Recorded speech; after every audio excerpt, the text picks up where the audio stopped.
Good afternoon, ladies and gentlemen, and welcome back to Inside the OC. My name is Matt Canizaro, and here for another great episode, a terrific interview coming up. This gentleman, one of the quiet guys of the OC, but he's certainly been making some noise over the last 2 years. A team titleist in 2018 and our defending regular all events champion. And we'll see him back on the lanes in 2021, right where it all happened for him in 2019. But before we bring in today's guest, we're going to start with Aaron Smith, who over the last couple of years has kind of been the personal PR guy for Ryan Mouw and his teammates. And looking forward to hearing some of Aaron's take on what Ryan and the guys have been up to over the last two Open Championships. Aaron, welcome. Thank you, Matt. Appreciate being here. Sorry, we're having a few technical difficulties, so we'll let the folks know on bowltv.com. We're having some trouble getting the stream up, but yes, excited for today. It's been pretty cool to see the success the S&B Pro Shop Group has had over the past 2018, 2019 years. When we looked a few episodes back, we talked about, the greatest moments in history, and, Bill Lillard winning the OC Bracket Challenge, and, being there for that record moment was the top moment of my career. The day we're going to talk a lot about is probably number 2 for just the craziness that went on. So definitely looking forward to recap this moment with Ryan. We talked about it right after the fact, but really haven't had a chance to talk too much since. So it'll be good to get that perspective now that we've had had some time in between, and it's definitely going to be a fun chat. Well, in your time together with me at the OC, you were kind of the night guy most of the time, and these guys bowled the night shift in 2018 when they took home the team title. You had a lot of fun with that group led by Kurt Pelon that year. Again, Ryan Mouw, that was his first Eagle winning performance, and he came back last year. And we'll get into all that and much more. But again, one of the quiet guys, but such a well-spoken and great ambassador for our sport and our event now. 2-time Eagle winner. Let's bring him in. Ryan Mouw, welcome to the show. Hey, guys, thanks. Welcome to sunny West Michigan on a beautiful August day. All right. Well, we certainly appreciate you taking some time here to join us, and those little guys behind you over your left shoulder. We're going to talk about those today. Something very, very special, of course, at the OC, and something that you very much were hoping for in your career.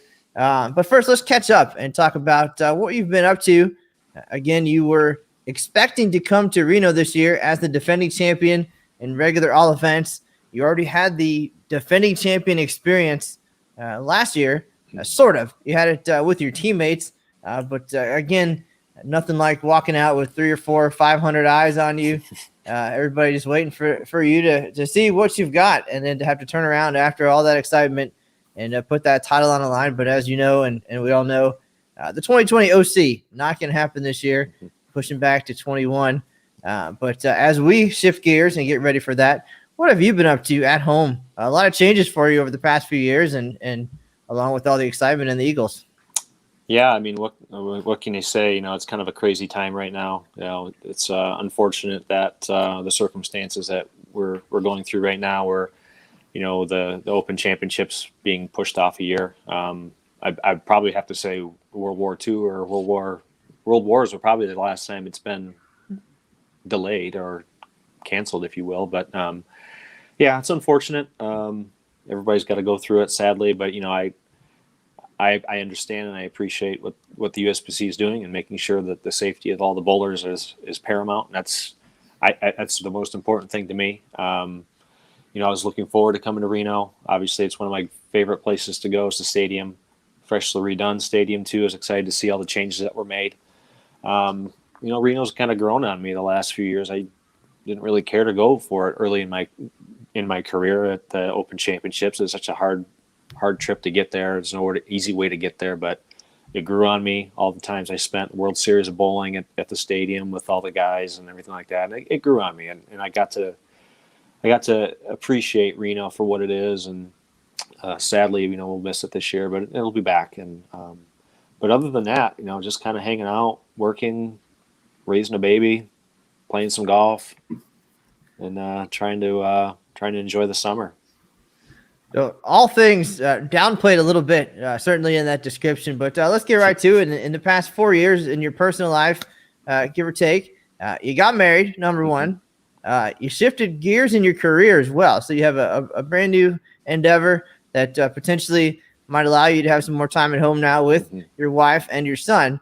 Tell us about that. I mean, it's certainly been a whirlwind for you. We've seen it on the lanes where you kind of just came right out into the spotlight there and just established yourself in that regard. But all around, it's been pretty wild 4 years for you. Yeah, it for sure has. And Caitlin and now Maxwell, the baby, you know, they've been a very big part of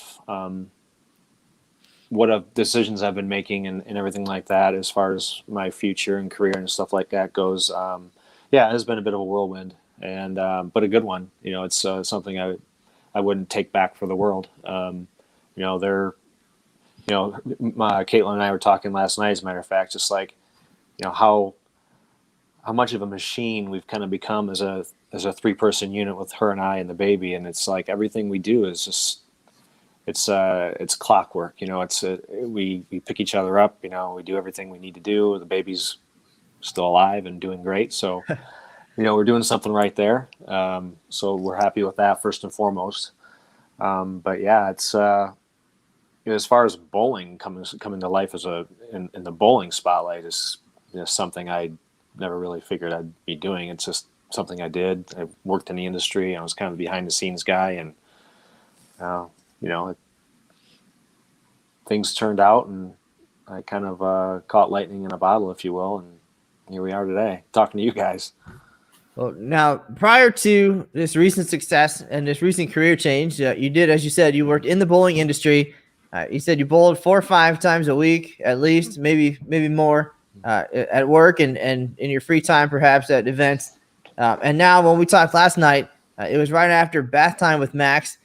So again, a whole different world and a whole different life. And now with everything in the career and COVID, how has that changed your day to day? You mentioned it's like clockwork. Is this something that was kind of already how it was? It hasn't changed that much for you, or has there been some adapting over the recent months as well? Yeah, there's been some adapting, and you know, but it's been good. It's like I said, I wouldn't wish it for or take it away from anything that I have now. I mean, it's the greatest thing. People always say, you know, becoming a parent is one of the greatest things you'll ever do.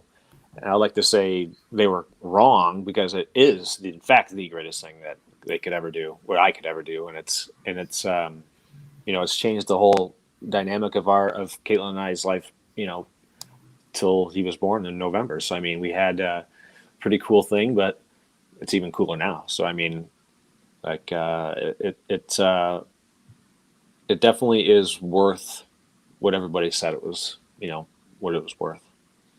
So as we get rolling here, talking about last year's win, we're going to have a terrific photo, and we'll share that. And it's become quickly one of my favorite ones that we've been able to feature here on Inside the OC. So just a little teaser for later, but we're still a little ways away from talking about 2019. Let's talk now just about your OC career in general. Again, your recent success has been as part of a group or parts of a group that the group has had some pretty good success for the last couple of decades at the Open Championships. In some regard, a different mix of players here and there, but it's the SMB Pro Shop crew. And in the late 90s, they had success with Dan Ottman and just an amazing pool of talent there. And again, taking home a title in 2004 and 2012 team all events. So kind of an ongoing, a legacy sort of, as we talked about. Just some teams that you think about the Open Championships. These are the groups, these are the teams, and you've been fortunate enough in recent years to be part of that crew and some of the members from over the years. But let's take it way back first. We know how good you guys are now, and we know how good they've been.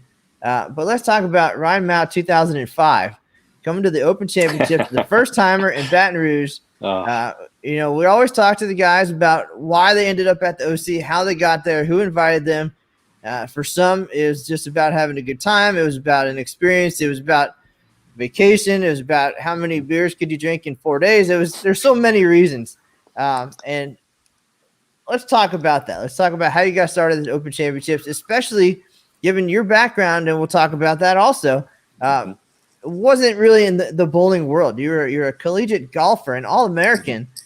So catch us up on that and how the All-American golfer becomes the Open Championships superstar. Well, that's I will say, out of college, All-American at Grand Valley in college in golf. So naturally, after what anybody does after having a pretty good college career and a fairly successful career, is like, hey, yeah, let's go pro. Let's see how that goes. So I'll say that for my 2 years or so, I gave it a go. Out on tour, trying a Canadian tour, some mini tours in Florida, stuff like that. Did okay. Had some close calls at Canadian Tour Q School in the early to mid 2000s. Had some kind of unfortunate golf course blunders, I would say, to say it politely. But it's a weird dynamic. Playing golf, there's people that are really, really good at golf. And there's people that you see on TV. The Pros PGA Championship this week. Very excited about it. Very cool to see Harding Park, public golf course. So you see those guys on TV every week, and it's like, I try and compare it to, it's like those people are like a tenth of the people that are out there just trying to get to where they're at. I mean, there's mini tours all over the world, Asia, Europe, United States, Mexico, everywhere. And all these people are trying to get there. And it is the absolute hardest road that I could ever imagine. So, I mean, yeah, I was a fairly accomplished player, but I kind of knew where I stood after some time out there and seeing what talent was out there and playing with guys that are on tour right now. I mean, I've gone toe-to-toe with a few of these guys, and it's like, yeah, they were really good then, and now they're even better. And I just kind of hung in there and just played a little bit. And once I did that, I kind of gave it up and came back here and got a job and still played competitively. I still play competitively now, but it's just a hard road. And, props for anybody that wants to do it. You have to do it. I mean, you have to see where you stand. I mean, why wouldn't you? But it is a hard road, and I found out pretty quickly that that's probably not for me. And through all that time, I always bowled. I mean, so you're looking back at my first year at the Open Championship. So some buddies that I bowled this scratch league in Muskegon, Scott Babcock and these guys, they'd gone for years and years. Scott's dad, and it was kind of cool because they always went and followed the Weber boys, Dick Weber and the Sons, and they were always on that same squad. So whenever they were there, they always got to watch them bowl. So my first year, Baton Rouge, was an absolute train wreck. I was in Florida, living in Florida at the time, trying to play mini tours and stuff like that, playing golf. But I had 3 bowling balls with me. So I was like, well, when I'm down there, I'll bowl a little bit and get ready and drive all the way from Tampa around the Panhandle to Baton Rouge and meet the guys and bowl the Open Championships. Happened to be bowling with the association president at the time, Jerry Porter, who was a great guy. So I met these guys up there, and I bowled. Was it 14 something or 15 something? I don't remember what it was, but it was not good. So 1598. Yeah, there you go. So so that was my first taste of the Open Championships, and it was a completely different type of bowling than I had ever even knew was there. I mean, I knew about the tournament, I knew about the history of it because I love history. I knew all about it. I always wanted to do it, and I finally got a chance to do it. And from that first tournament at Baton Rouge, I've bowled every year consecutively, and I've had some better years, I would say. But you got to get your start somewhere, and once you get figured out, what the whole tournament is about, and you get comfortable in the situation and comfortable in the stadium or, walking out, then it gets a little bit easier. It's never really easy, but the emotions of it kind of calm down as the years go on. And I can see I'm surrounding myself with all these legends on the S&B team. So they've been there, done that for a long time and had a lot of success. So, why wouldn't I want to try and immerse myself with those type players? And lucky enough for me, I was asked to join that team, and the rest is history on that front. Now, for those who are just tuning in or don't know, Ryan Mouw is our defending regular all events champion at the Open Championships. Hails from Muskegon, Michigan, the Detroit area, the S&B Pro Shop. Long legacy there. Now, Aaron, you've had the opportunity to really follow these guys over the last 2 Open Championships, and you got to talk to Ryan. You got to see, as you described, possibly the second most exciting performance of your PR career at the Open Championships, and you've seen that side of it. But did you expect to hear some of the things that we've learned about Ryan over these last couple of days? The golf standout, and then his pre-Brunswick career, what he was doing there, just the things that we learned on Inside the OC. It is pretty incredible. I was very intrigued by the. I didn't realize the professional part of the golf for you. So Matt had mentioned in some of the note taking that you were an All-American, which in itself is pretty awesome. But it's definitely fun to learn a little bit more. And I think it's pretty cool. And I'm kind of interested as well. Detroit and Michigan is certainly a hotbed for bowling. The largest association up there in Detroit. So a lot of talented players up there. You said, you kind of got asked into the group. Was that something you were aspiring to kind of get into after a few years? Like, were you looking for an opening, or was it something that just kind of happened naturally? Well, I will say that, I've since my time at Brunswick and being with Billy and Billy Orlikowski and all those guys there, and I knew Billy bowled with those guys. I think we went to, where was it? I think it was might have been another Baton Rouge trip where I actually went 11 or 12, maybe it was. I bowled on another team, but the day before our team event, and then the next day was the S&B guys' team event, and I think they won that year actually too. Seeing them, seeing how good they are, and see how they work and how good they work, it was always a goal or an honor type privilege to be asked to participate with them. And did I ever really think it would happen? I didn't really think so. I had some decent success, but they're kind of big name success, and I'm just kind of the under the radar guy, and no frills, no flash, no nothing. But Billy was nice enough to find an opening for me in the last couple of years, and it worked out great. We all matched up together. We all had our niche and our own little tricks that we could do, and it never really affected anybody else. It was always, Kurt does this really good, and Billy does this really good, and Kerry's good at opening the lane up, and when you get the lanes good for him, then you're going to get good for everybody, because then if he's opening them up and he's striking, then everybody else can really do the same thing. So we have a good mix of rev rate and trajectories and good hand positions too. We're not all big heavy rev rate guys, so the lanes don't get too unplayable. We don't cliff them like you can see happen from time to time with teams with big rev rates. So we've got just a good mix of different styles of bowlers, which I think is really important for continued success.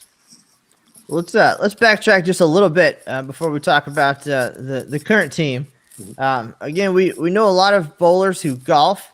Guys like Ronnie Russell and EJ Tackett are standout golfers in their own right.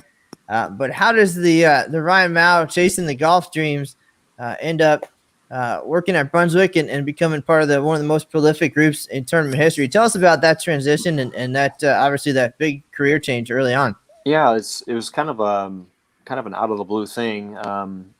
Billy and I have been friends for a long, long time, and he just kind of out of the blue just asked what I was up to, and I was actually working in the beer and wine industry at the time, and I'd always been a Muskegon guy, so why not work I'm a bowler, so why not work for my hometown bowling company? And I had an opportunity to. It was just kind of to start. It was just, he was doing all the ball testing at the time, and I didn't know how to drill balls or anything like that. And I was like, "Are you sure you want me to do this?" And it's like, "Yeah, you throw it good enough. You throw it a lot like me. Your hand's similar to me, so you can even throw my bowling balls. They're already drilled if you need to, until you learn how to drill." So okay, so I went on and did that, and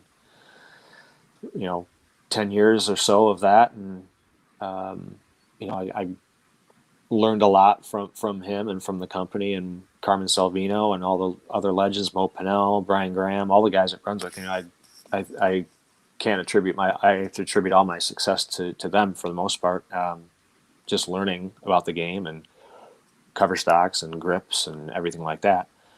And so yeah, it was a lot of work. Took a pretty good toll on my body after a lot of years, but it was, I can't thank them enough. So, but then along with that being, seeing my brand or my skill level, I guess you could say, grow, I guess appealed to the SMB guys and felt that I would be a pretty easy fill in if they get guys kind of coming in and out in time, but their core group is usually the same still, and those guys saw me as a good fit for their group, and like I said, the rest of it is history for that. Now, before we talk about the transition in your OC career, Aaron Smith was off screen when you said the magical words "wine and beer industry." But his face did light up a little bit off camera there. Yeah. Aaron, do you have any thoughts or questions about Ryan and that glorious world before we talk more bowling? I just want to say I'm a fan of the Goose Island and its assorted beverage list. Some good memories, some good times in downtown Chicago. Yeah. I actually worked for Goose Island for some time too, and I actually lived in Chicago for about 5 years and actually worked for the brewery. And it quickly became an easy favorite. They have really, really good stuff. Really, really good. Mm-hmm. Absolutely. So this is going to be a shameless plug for Bourbon County Stout. Folks at home. It's usually Thanksgiving time, right around there. But Black Friday. That's right. I've got. I think what is it? I think I've got 7 or 8 year vintages of it. So I've got them stockpiled. So maybe I'll try and sneak one into my bag to take to Vegas and give you if you're out there when I'm there. There we go. I like the sound of that. That's together so nicely. Yeah, that seems to be that's fair enough. All right, and now that will segue to Aaron's other podcast, Late Nights with Aaron the Beer Baron. So, but for now, we'll talk a little bit more bowling, and of course, we'll get to the celebration part. I'm sure maybe a beer or two involved. But Ryan, for what we talked about, that transition for you, it looks like it came after 2011, and then 2012. You mentioned the Baton Rouge, the Team All Events run for the SMB guys, and you can see a very, very clear, as you said, a cliff almost in your records. Some good times and some struggles early on those first 7 years, and then just being with those players and surrounding yourself with that level of talent, it certainly elevated your game, and you've been good for 1900 or better all but 1 year since. So we talked last night just about how important it is to surround yourself with that caliber and to maybe eventually believe that, you have the ability to be there as well. And if you didn't, they wouldn't have asked. But again, one of the things that we hit on in our conversation was some guys walk in with all the swagger. They know they're going to come out and they're going to wreck it. And others, they think maybe the Eagles, it would be awesome, but maybe it's not, maybe I'm not good enough. Tell us about that transition and coming in with those guys and your thought process as far as what you were hoping to contribute and to get out of the whole situation. Well, it's funny you say that because I, right after the announcement from 2019 at the Team All Events win, I feel stupid, but Steve Klemkin actually sent me a note. I've known Steve just from being in the industry a little bit, nothing. We know who each other are. We're not, we're not calling each other every other day or something like that. But he left me a really nice note. I didn't see it, unfortunately, for a few months later. And that's why I felt like an idiot. But anyways, he said, all you have to do is look at the top 25 guys behind you and I could probably actually expand that to the top 50. But look at the top 50 guys that were behind you when you finished the tournament, and look at the talent on there, and know that you were the best for that event. That's hard for me to kind of swallow and kind of fathom. But you look at the guy that was second place, Chris Prather, who is by far the hottest bowler on the planet at this moment. I saw that coming years ago. Chuck Gardner and I on tour, watching him get close and close and closer and closer, and like, this guy is gonna just explode off the planet one of these days. He is too talented and too good to not. And you're seeing it full circle right now. I mean, he is unreal. But the fact that he finished a couple pins behind me, and he probably should have won. I mean, he needed the first two in the 10th. He got the first one, and he misses a messenger across the front of the 10 pin to take the lead. And it's like, that stuff doesn't happen to pros. That stuff doesn't really happen to, guys of his elite level. Me, I could see happening too. For him, not so much. But it was such a crazy moment and crazy event. Like, having to watch it is just the worst. It's the absolute worst. Especially bowling so early in the year and having to watch the whole time, and trying not to watch is the hardest thing. It's just a hard thing to do. And just knowing that, and just having that feeling, makes me feel a little bit better that I kind of belong. Before, I was like, I can compete, and I can do well, and I'll do well for my team, and I can, have a good paycheck and do some decent brackets and whatnot like that. But to have it kind of go off like it did the last 2 years, as a matter of fact, and, have a really, really good tournament in Syracuse, and come back again in front of all the people, the announcements of being announced as the team champions from the previous year, and all the nerves going on with that, and walking off on the aisle and trying not to trip on something and fall or throw up on myself, one of the two, all that. And so it's good to feel that, you can be a kind of an unknown and still have a chance, is kind of where my point is to that. It's a crazy event. It's 9 games. You're in, you're out. You do the best you can, post a score, and hope it hangs on. So it's a very, very unique event, and a very exciting event too. Well, now, until 2018 or even 2019, you definitely were, as we said, steady Eddie with the group of guys. 1900, pretty regularly expected. But in a group of personalities, we'll talk about Kurt a little bit and some of the guys, but you're the quiet workhorse.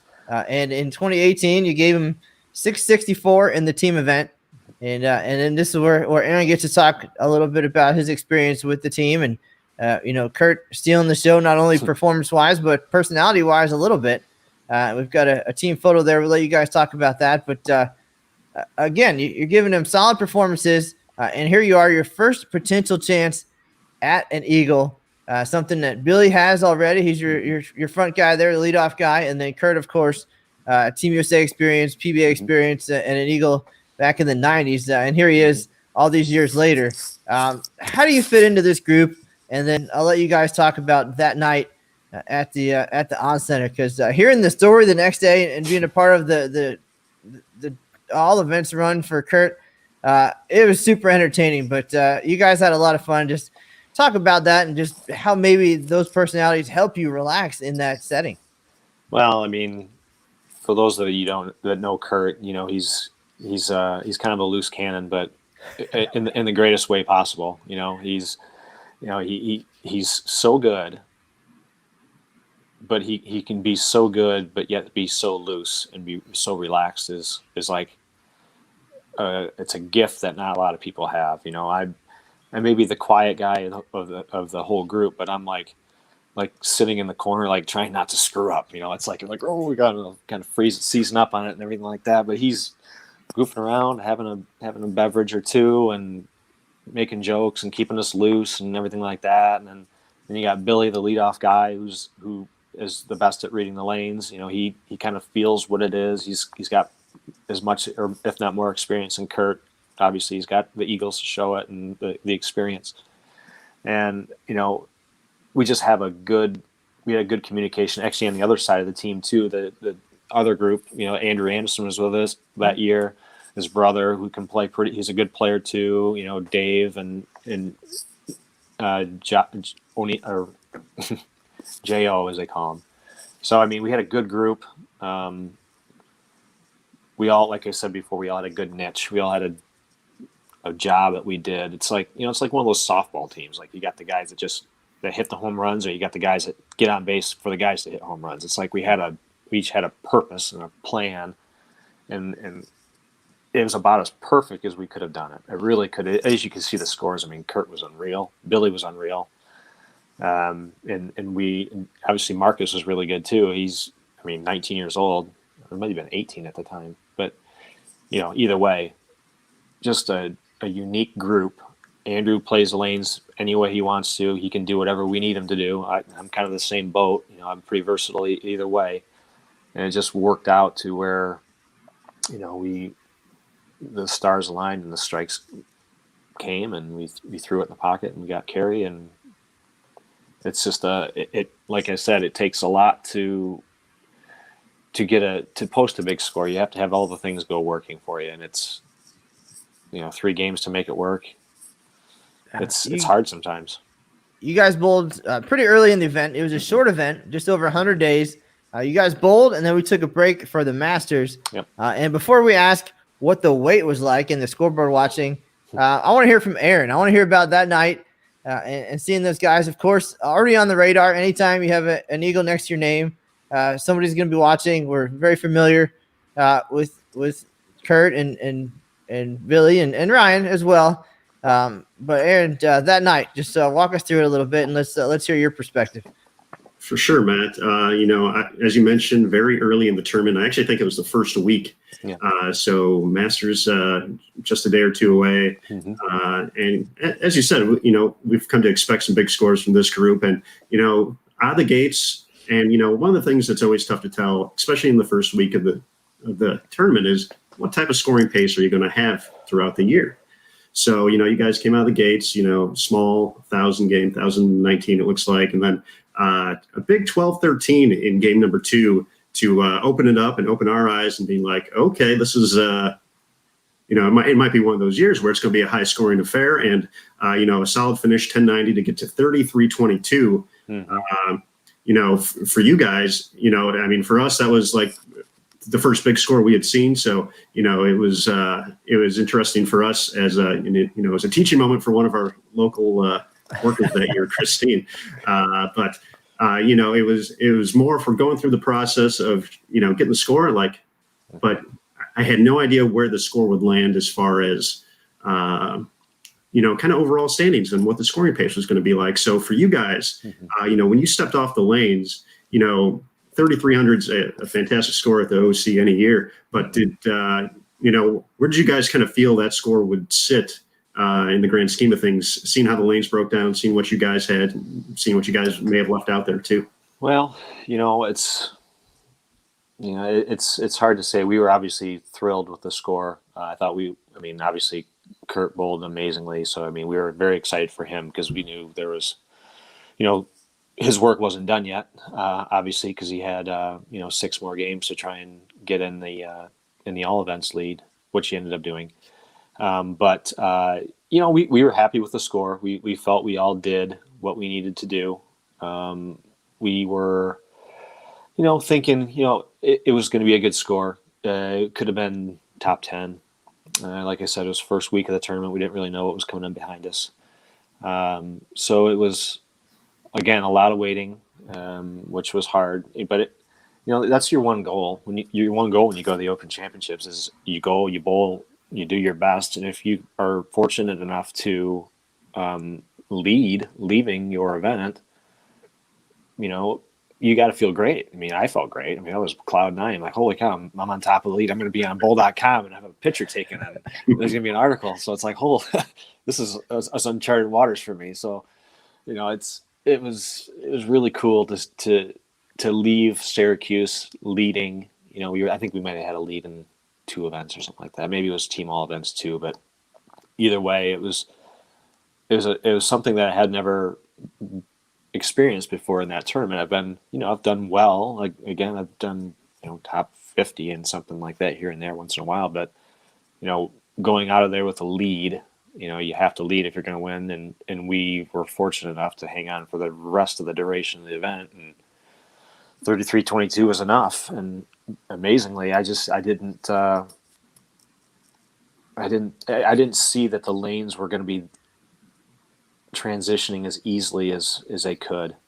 I thought as the tournament went on, and that it's just going to get harder and harder and harder. I think just because I've seen, just from tour events, the more they oil the lanes, they get a little bit tricky. And I don't know if it's, the lane maintenance crew does the best they can to take all that out of the picture and out of the people's thoughts. But I don't know. It just seems to me that it just gets tougher and tougher. And, and plus once you get something that you're shooting at, you got a number here, and you start seeing your team score. I'm like, ooh, we need 1,200 or something like that to take the lead. And all of a sudden that grip pressure starts to get a little bit tense, and you start ringing a few tens and start missing some shots and it can snowball on you so fast at that tournament. And you've seen it. Like, I normally wouldn't watch, but obviously I've been being in the lead the last couple of years.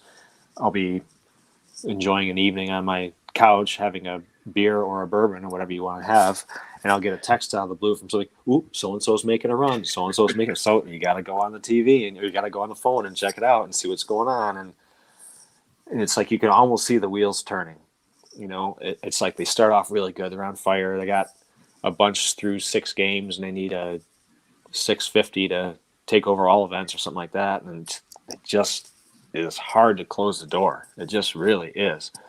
And, it's just, I don't think a lot of people realize that. It's just, you get in this situation, it's like a once in a lifetime deal. It's like, it's like coming down the 18th hole at Augusta with a 1-shot lead, and you're trying to get in the house with a par and get a green jacket. It's like the same thing. You're just like, I shot for 300 last year in Vegas. I'm just trying not to fall down. I'm just trying to get it off my hand, not foul, not throw it through the face for a Greek church. I just want to hit the head pin. Just hit the head pin and see what happens. And it's a different type of bowling altogether. It just really is.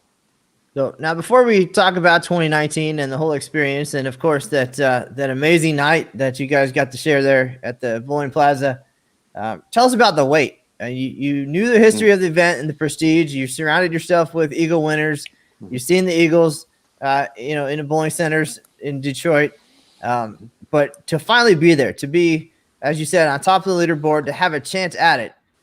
Talk about those 100 days as you were waiting it out, the feelings as it got closer, as others got close, and then finally getting the call that it was a done deal, and you, in fact, were an Eagle winner. Well, I think I about fell out of a chair when I finally got the news that, hey, you just won an Eagle. So it's a call that you never really, you never really expect to get, but it's a call that you get, and it's very, it's very rewarding. You think of how many bowlers have gone through the center aisle over the past 100 years of the event, and everybody's got the same goal in mind. Everybody there wants to win an Eagle. I mean, that's what they're there for. I mean, that's the whole point of it. And over the course of that 100 years, there's not many Eagle winners per year. So your chances are very slim. And I knew that. Everybody should know that. I mean, it's a hard event to win. And the waiting was pretty excruciating, just not having been in that situation before. It's like, what do I do? Do I watch every day? Do I watch each squad? You'd pull your hair out if you did that. And I kind of did for the first month or so. And finally, Billy's like, you gotta just shut your computer down and not just stay away from bowl.com for a while and just, let it sneak up on you. I'm like, yeah, okay. And I did that, and it kind of did. Now, the experience doesn't end at the phone call, of course. There's so much more. There's the Eagle presentation. There's interviews and articles and photos and then of course preparing to come back and put that title on the line. But when did it click for you in the process that that you're in fact part of tournament history now?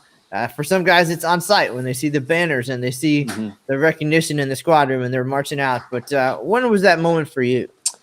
It was pretty much going into last year into Vegas. We checked in, and all of a sudden it was like, you guys, we got a lot of stuff for you guys, and we got all sorts of things. We got to pick out a song for you to walk out to. This is what this is what's gonna happen. You're gonna stand, wait for everybody else to go through, and then you guys are gonna go, and then you're gonna walk out in front of everybody with all the everybody watching, and that was probably the most nerve-wracking part of it. I think once the lanes actually finally turned on, I was a little bit more relieved because I didn't have to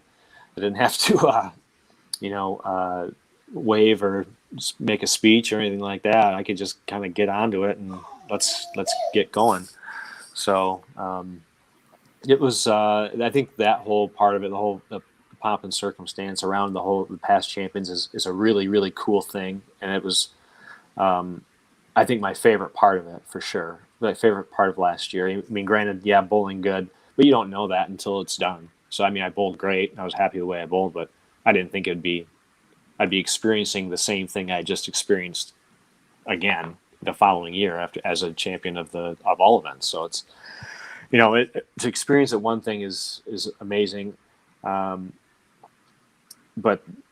having all of that, preparing, and getting ready for your kind of spotlight moment is what really got me into the like, holy cow, this really happened. And seeing the banner, and then seeing the eagle next to your name or champion next to your name, whatever venue we're at. So I mean, and that's something that, and I think the coolest part of it being a history guy is as long as I ever bowl in that tournament, I'm going to be announced as a champion, which is like the coolest thing I think is in the world. Is like I could be 85 years old and I could be bowling with my son at that point. Who knows if he lets me, and I'll be announced as a 2-time champion, and it'll be really cool, and it's in the history books. That's something you really cherish, and I definitely do.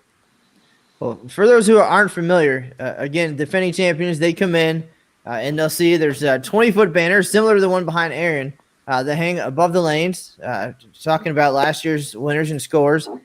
There's always going to be a designation on the scoreboard next to your name, whether it's an Orange Eagle or the World Champion or a Gold Cup. But for the defending champs, as you saw there, you get to come out. You're announced for the first time as the champion at the event. And then all of the other players on that squad march out. All the fans are there. And then we kind of just bring it all in just for you. And in that case, it was you and your teammates. You had the chance to come out. You get the watch presentation. That was a Joe Norris trophy that you got to have there. A nice souvenir for the team sponsor. And then you have to turn right around and bowl. And we hear, of course, there's nothing harder, I don't think, in the sport. And no team has ever won back-to-back in the team event. And maybe that's part of it. Maybe not. But you guys knew that you were going to be the defending champs. Obviously, you had 8 months to prepare. That is a hard-working group, no doubt. And you came out, and minutes after that photo was taken, it was showtime. And you were out there to put that title on the line. And you guys bowled phenomenally, start to finish. Again, it was early in the event, so not really any scores to gauge things by at that point. But you're kind of the trendsetters now, the number setters. Wow, to turn around and just get right to it the way that you guys did. And in case you're wondering, you get to do that all by yourself next time. You mentioned not wanting to be the spotlight guy. Well, you're going to be the guy. It is going to we'll make sure that there's a spotlight, whatever we can do. You have earned that moment. But what is it going to be like coming in, knowing that it's you don't have the 5 or 4 teammates there behind you or in front of you or whatever, like you're the guy, and then you're going to get to it. Well, I guess the first thing is I just hope I pick the right song to walk out to. I mean, that's kind of the main thing. I mean, I don't know what I'm going to do. Am I going to go Motown or am I going to go something more classic? I don't know. It's hard to say. But Yeah, that's going to be pretty cool. I'm going to say I'm not a. It would have been cool to come out of the center aisle at Reno, at the stadium. It's always a pretty special moment. I mean, I remember my first time there.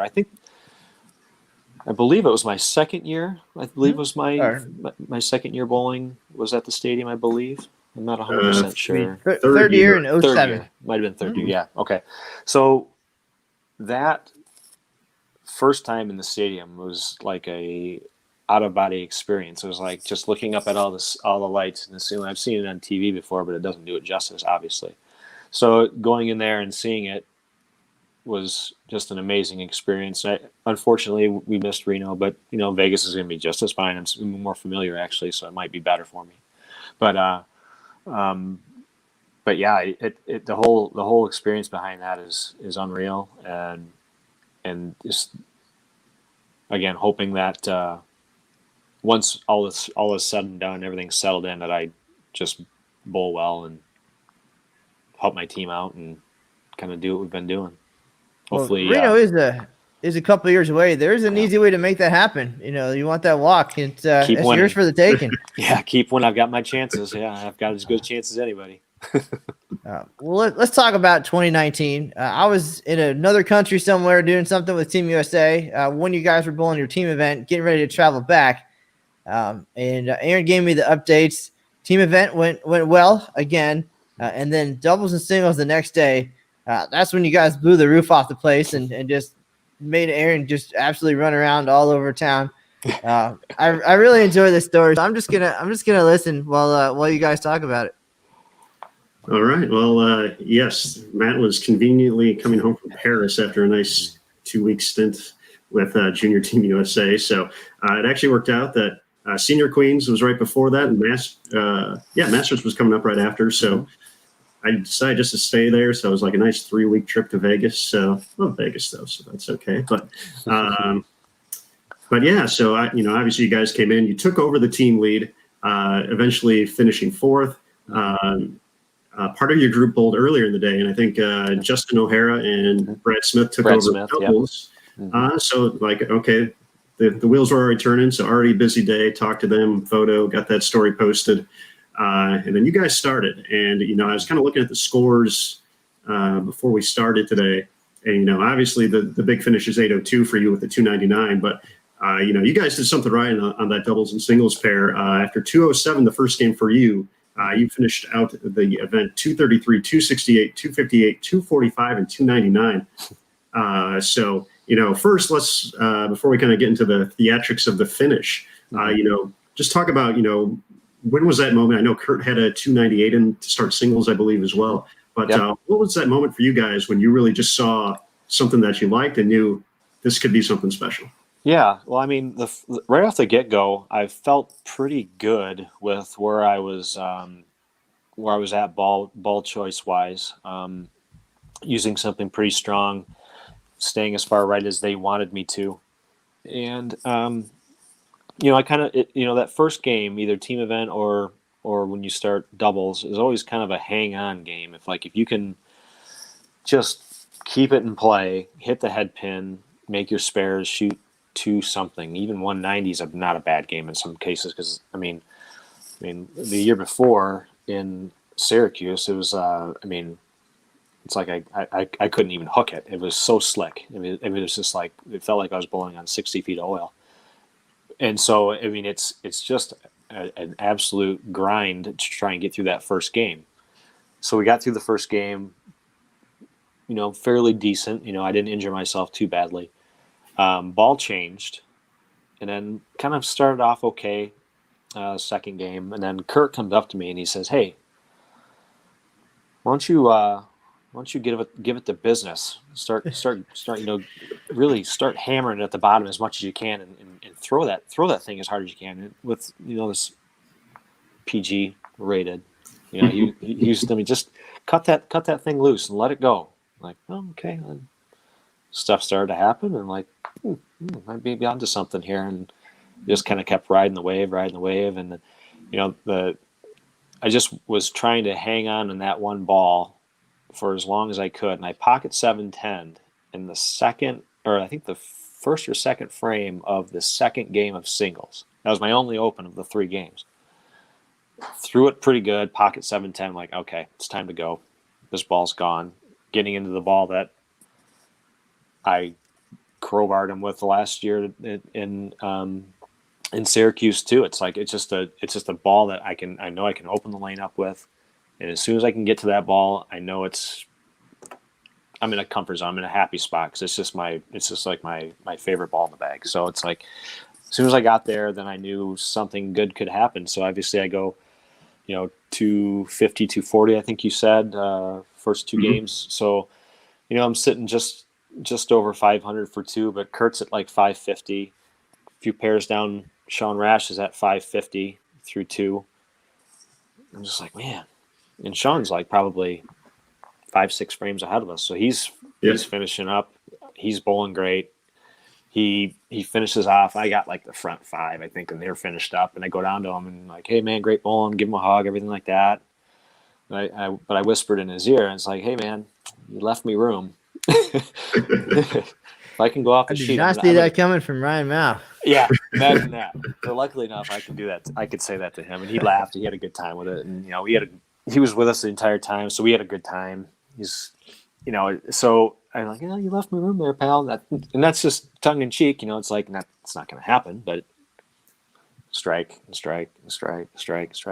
all of a sudden I'm looking at front 9, and I got the 10th frame, and all of a sudden I look around, and there's a bit of a crowd, a gallery, if you will, lurking behind our pair, and Kurt finished off. I mean, Kurt's bowling ahead of me, so he's finishes off gets the last 3 to shoot 800, and it was just an amazing set that he bowled. I mean, it was just unreal. He should have had 300, but he just didn't. And so he shoots 800, and all of a sudden now it's me, and I gotta get them all. I get the first 2 at least to get past them. But then you come to the third shot in the 10th, and trying to shoot 300. I'm trying not to throw up on myself. I'm trying to not throw it in the gutter or do something stupid, and it's an absolute blur. And I just somehow just walked the line, stay behind it, and then get it going forward. And it wasn't. I mean, I got it all. It was going to hook. There's no doubt about it. It was going to hook, and it did. And but hit the head pin and got 9. I was fine with it. Just get me off the pair, get me off the lanes, give me a beer, and let me get out of here. just to clarify, you guys do that, but just to clarify a little bit here, to paint the picture, Sean Rash finished with 792 in singles and 2151 in all events, which is a potential winning score any year over the last 5 or 6 years for sure. Yep. And then you mentioned Kurt finishes off singles, snaps off Sean, shoots 800 on the nose, and then he finishes with 2150 for his all events total. And again, these are guys who have thrown these shots and done these performances on the big stage. Mm-hmm. And then here you are. You have an eagle. You're the quiet guy, and it's on you. All the eyes are on you. Aaron Smith is going crazy in the bleachers. He's got the Facebook Live going. He's doing numbers and calculating, and Sean, don't get away, and you did this, and so if Ryan does this, and like, there it is. Like, this is big time, and this isn't just, going for the lead with your team. This is all events. Yeah. This is 800 at the Open Championships. This is 300 at the Open Championships. Like, all the things that you dream about are happening to you all at once, and these guys are watching you. Like, these guys who you work with, look up to, who have accomplished amazing things. And now you're minutes away from being one of them. Can you describe that moment? I mean, you had to know you're doing the math. Everybody else is doing the math, but all of these things, these dream accomplishments happening to you at one time in this amazing bowling plaza with all these guys around you, and Aaron Smith bringing it to you live on Facebook. Yeah, I mean, it like I said, I couldn't really explain it at the time, and I have a hard time explaining it still today. But I mean, it's a once in a lifetime opportunity. Obviously, I was lucky enough to do it twice now, but having it unfold that way with two elite bowlers like Sean and Kurt, PBA titleists. You know, they've done a lot in the sport, a lot more than I have. And to say that I have an opportunity to bypass them, one, and two, to set myself for a chance at another championship. At that time, there's a couple more. It was, what did I have, a singles lead at the time, all events. Then we had team at all events, and then the team at that time. So it's like, well, I had a chance to really do something here. And, you know, I just tried to zone out a little bit, just put the blinders on. And once I got really close, then it started to get like, oh God, when's this gonna end? Like, this isn't supposed to be in my cards. This is supposed to be in Sean's cards or Chris Prather's cards or whoever's coming in after me. It's like, this is a wild ride I'm going here. Let's just see what happens, and I just kept making good shots, and I was fortunate enough to carry and keep carrying.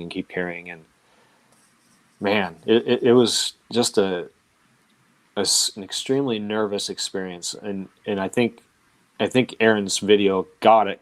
But when I come off the approach and Crafty comes up to me and hugs me, I like collapsed in his arms, because I'm just glad it was over.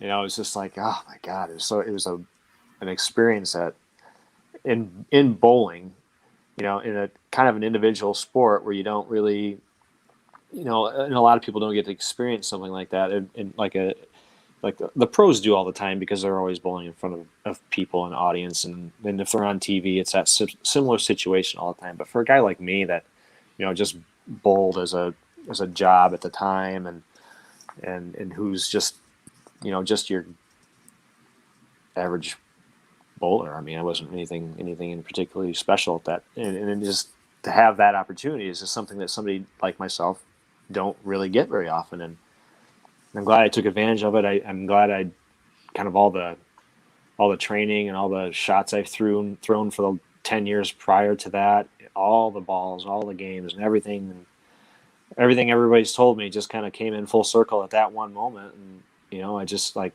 take your time, make a good shot, get it off your hand. You know, all the tricks and all the little tips that are going through your head, just kind of just start racing. And that's really all I can say. It's an experience that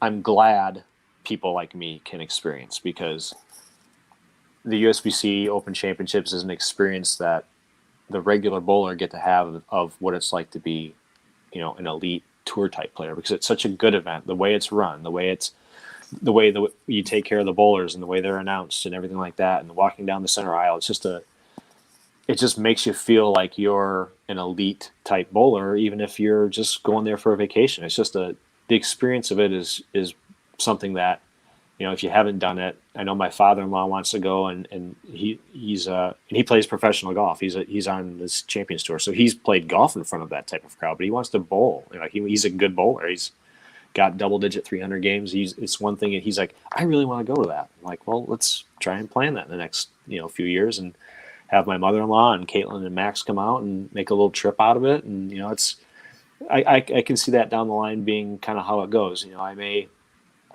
bowl with the guys as long as they'll have me, and, you know, that I'm sure that ship will sail at some point too, and we're, you know, guys will go their separate ways and do their different things. And, you know, at that point, I think that's what I'd like to do. I'd like to, you know, share that with my family and have my in-laws come, and whoever wants to come, other buddies, all my golf pro buddies that I bowl with in these goofy leagues around here. You know, I'd love for all them to come too, and we'll just play golf, and then, we got to go bowl, so let's go do that. You know, it's kind of one of those things. Well, I was not there that night, but I cannot tell the story as calmly and humbly and eloquently as you did. Aaron Smith, I don't think you can either. Tell us real quick about that night and what you were doing and where you were running, and just I mean, you're a bowling fan and a numbers guy, and a Ryan Mouw fan for sure. And to watch all that unfold, and try not to cheer out loud even in those moments. Tell us about that night from your perspective.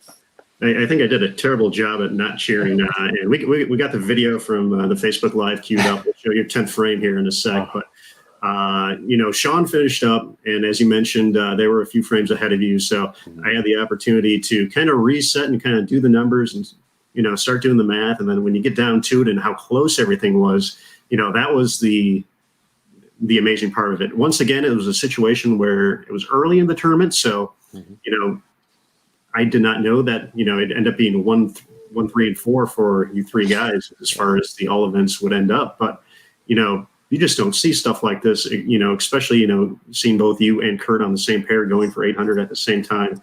And yes, I clearly dropped the PR card and was just a fan during the moment because it was so fun to watch.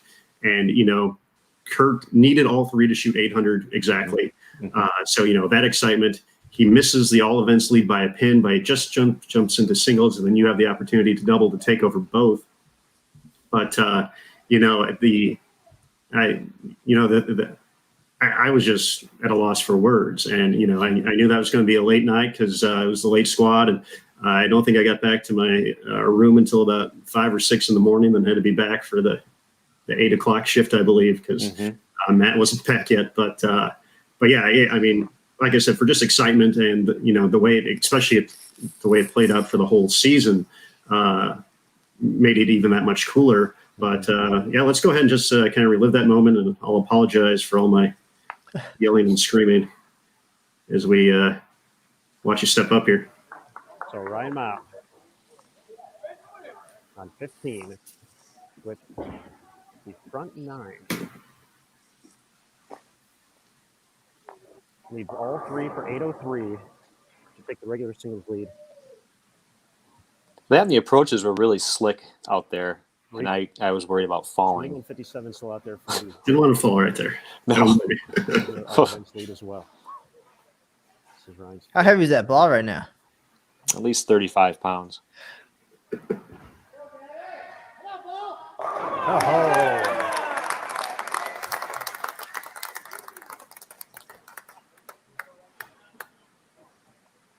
This next shot for Ryan. Holy cow, so much on the line. This is the difference between leading the Open Championships with the lead in 4 divisions.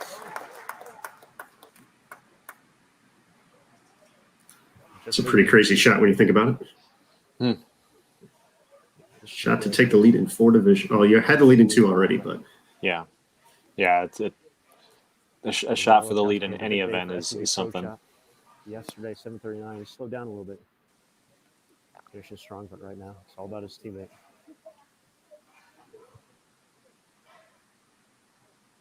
Doubles partner Ryan Mouw, looking for 11 in a row. I actually did label this one. This one was pretty good. Needs it for a chance at the lead. Oh my goodness! Oh my goodness! standing on a tiny step stool during all this as well. Just hoping not to fall over in excitement. Well, we're just hoping that OSHA didn't show up at that point either. Yes, that's Craig Moore would not be happy. This is just inspiring, awesome stuff. Lukowski, owner of an 822 on the championship swings. It's pretty crazy. 3 guys on the team with 800s at the Open Championships. Yeah, that's unreal. First 300, second 800. I mean, 700 is amazing in most cases out there, but 800 is just beyond me.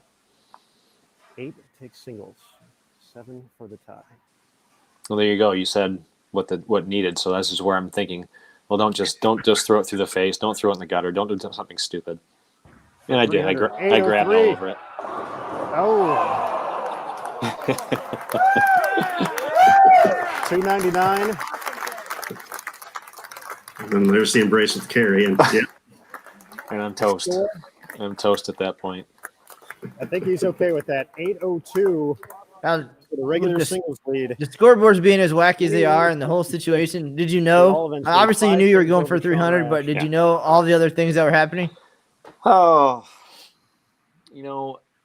I don't know if I was given an update or not. I tried not to get wrapped up in it as much as I could, but I think back in my mind I did know. I think John Bercier, I think, was kind of giving me the eye. He's like, can I keep it going? You got a chance at this. And he's like, just get them all. Just get them all. That's all you need to do. Just get them all. And almost did. But yeah, I had a suspicion that, if they all went down, all three of them, that some really cool things could possibly happen. And 2 of the 3, but still a lot of cool things happen still. Absolutely. And, one of the things that we talked about right afterwards, and, we kind of gave you guys a few minutes, and then we did the interview and all that exciting stuff. We had a few photos as well, including this one. I still don't remember how that happened, but I took it anyway.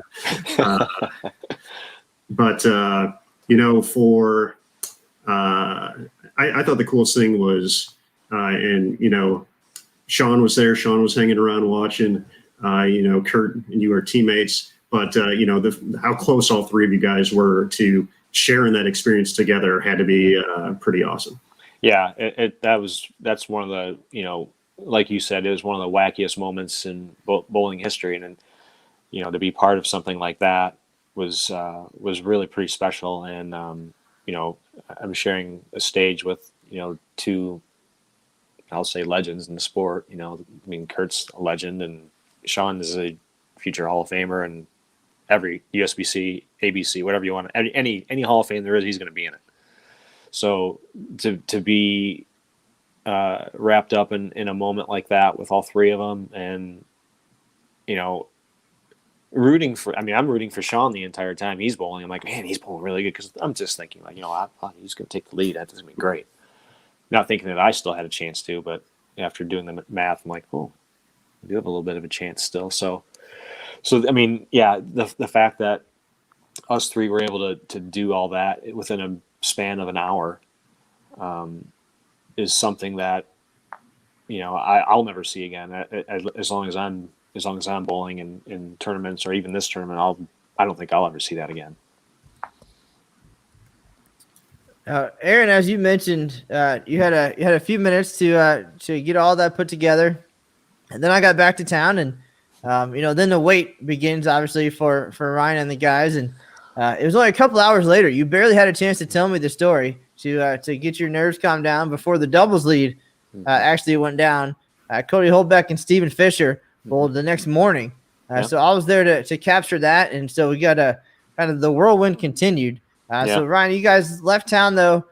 You're still looking pretty good in the leaderboard situation, and then again the wait. How is this time different than last time? Knowing not only that it was multiple events, but that you've been through it before, and right. Was it easier, different, harder?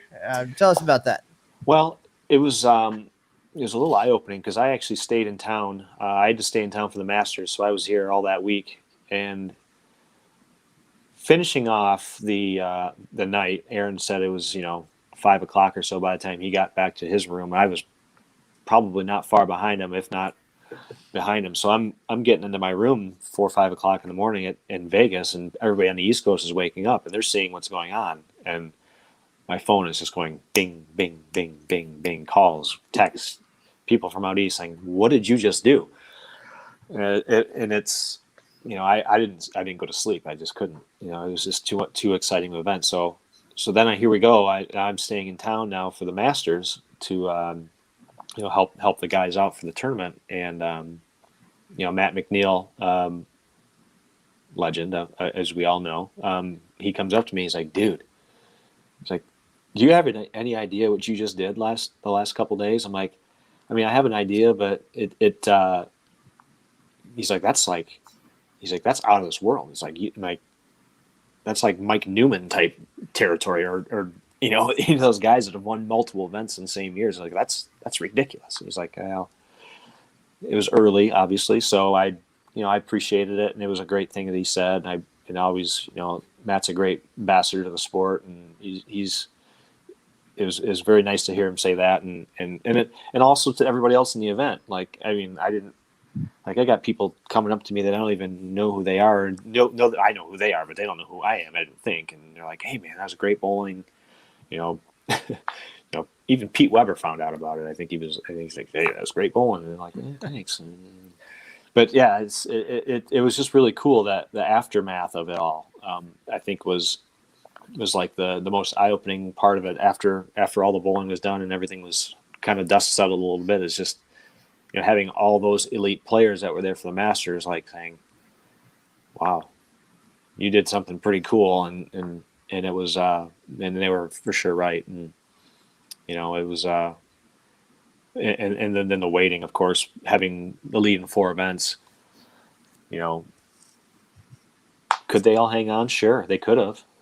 It's just, I think the singles lead went down a few weeks later, but I mean, and obviously a great score. I mean, 800 is unbelievable, and would they have 4 or 5 800s? I think in singles for the year, maybe it was just 3, 4.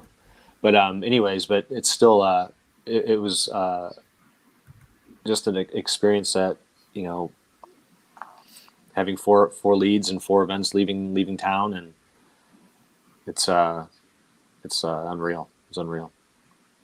When it came down to it, hundreds of days later, 2156 was enough. And this time, you got the phone call directly. The previous year, we talked to Kurt as the captain and the 2-time winner there. But we gave you the call. It was all real. It happened. You backed up the first one with one all to yourself. Tell us about that moment, that call, that realization. I don't know that you can compare the two, but how did this one feel?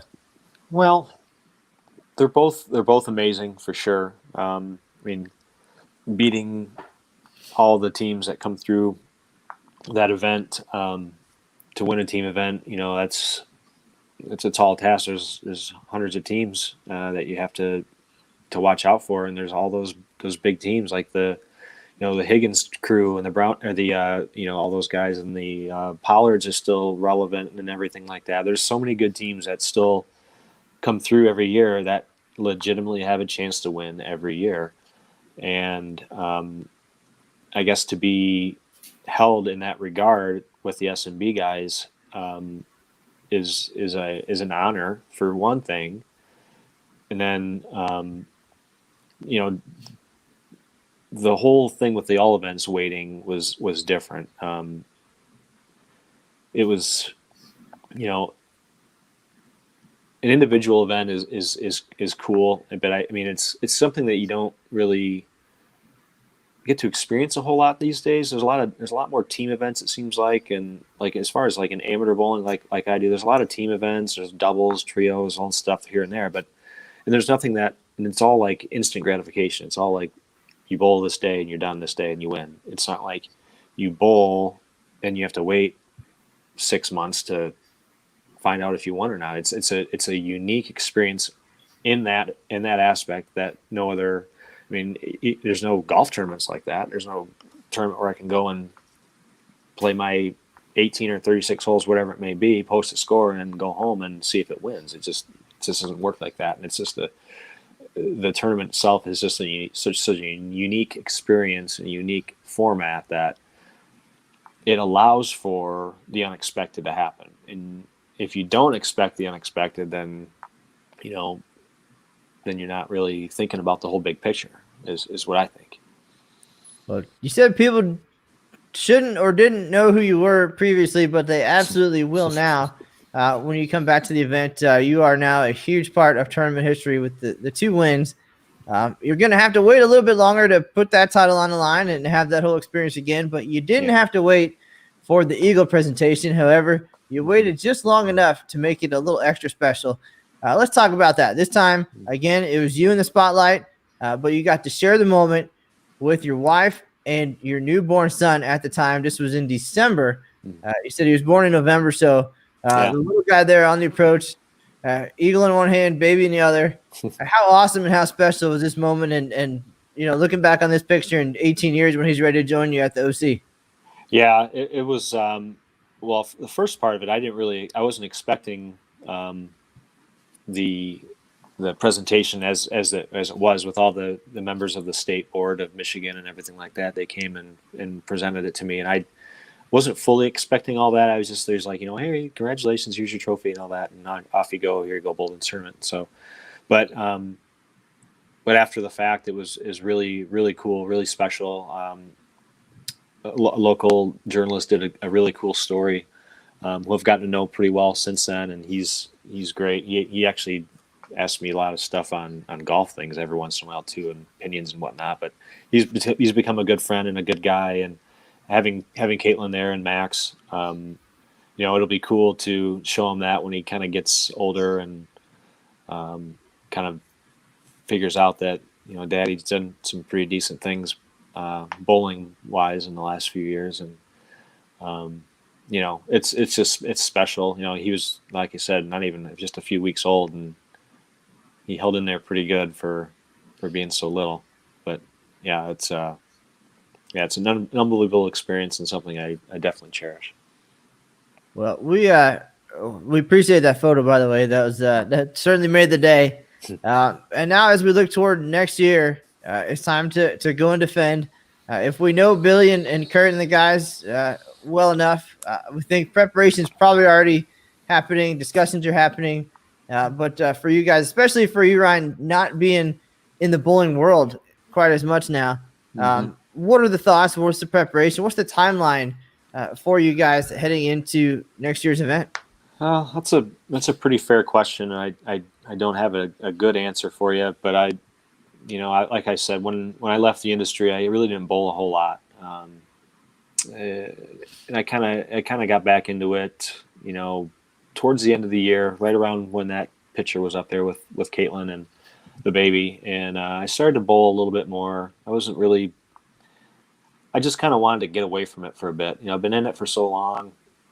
I just wanted to get away for a little while, and I did. I took my time off, but a lot of the relationships, a lot of friends I have are through the sport, so I missed that, and so I started subbing a little bit in the Eagles 8-lane Eagles League, Elks League, and another Elks League in Grand Rapids, and a little bit ways away, and I'd sub here and there and bowl a little bit, and I just started to kind of get back into it a little bit and trying to get some reps in, because I know I didn't want to let my team down in 2020 if we had gone. So I started to bowl a bit more and started to kind of get my feel back a little bit. And I was throwing it pretty good, and I was kind of excited to go. One thing to just kind of get it done, get it over with, defend, get all that stuff out of the way, and then just try and help the team again and bowl as best as I can.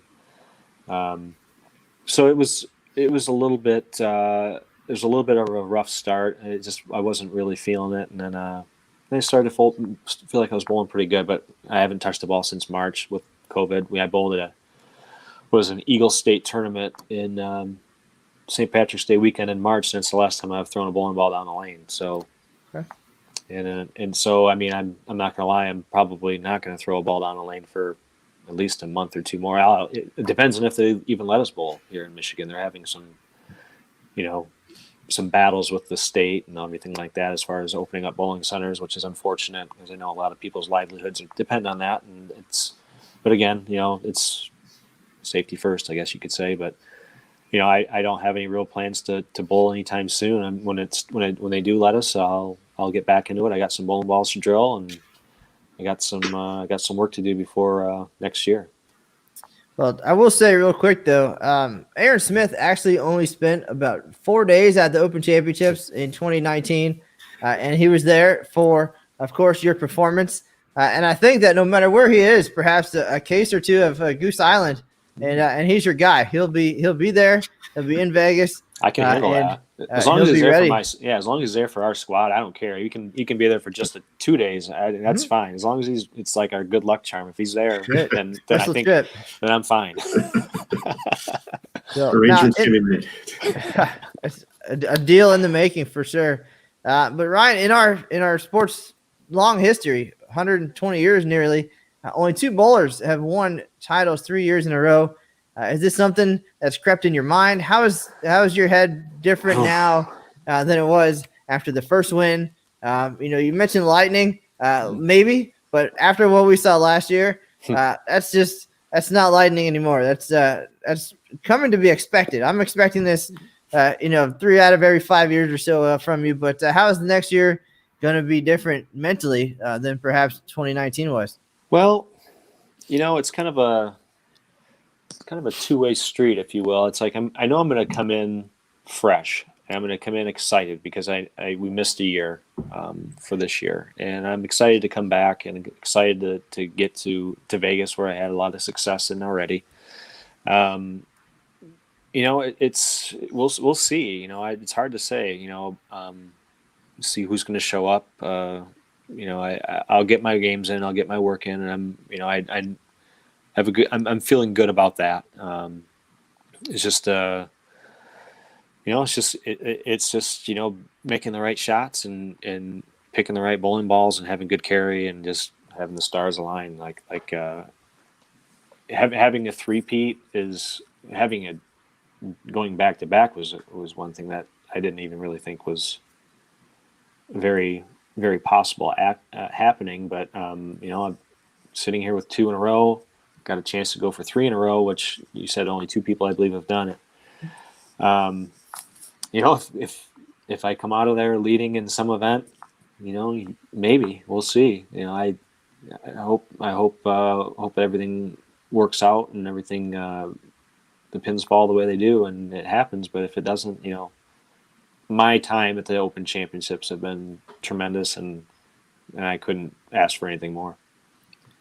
Well, we certainly appreciate all the insight and the kind of words along the way, and of course, you now have two Ryan Mouw fans in your corner for sure. And before we get going and wrap things up here, my last question for you, I guess, is did we get to meet Max today before we head out? Number one, I know we saw him walking by there or carried by a little bit earlier.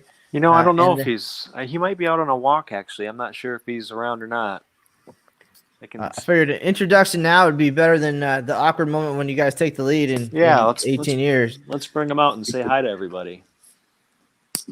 Let me go grab him. All right. See that, Aaron? So I guess we'll see you. You'll need to know those dates so you know when to be in Vegas. But we're learning quite a bit today. I think this is awesome. The things we don't get to hear behind the scenes at the OC, and there it is, the future for the sport. He's just about 9 months. Just about 9 months old. This big guy. So he's likes chords. He's going to rip this out of my ear in a minute. But this is Max. He's got a full head of hair now and a whole lot of excitement that he's that he brings his mom and I. So yeah, he's awesome. You'll definitely see him in Vegas with us next year, hopefully. So he'll be walking and running around by that point. All right. Well, Max, very nice to meet you. Aaron, before we wrap things up, do you have any final questions for Ryan or Max? He does like those chords.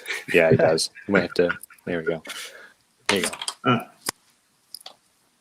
That was awesome. Thanks for bringing Max in there to help wrap up the show, Ryan. Nothing. Just a big thank you to you for spending some time with us today. Like I said, that's definitely one of my favorite moments.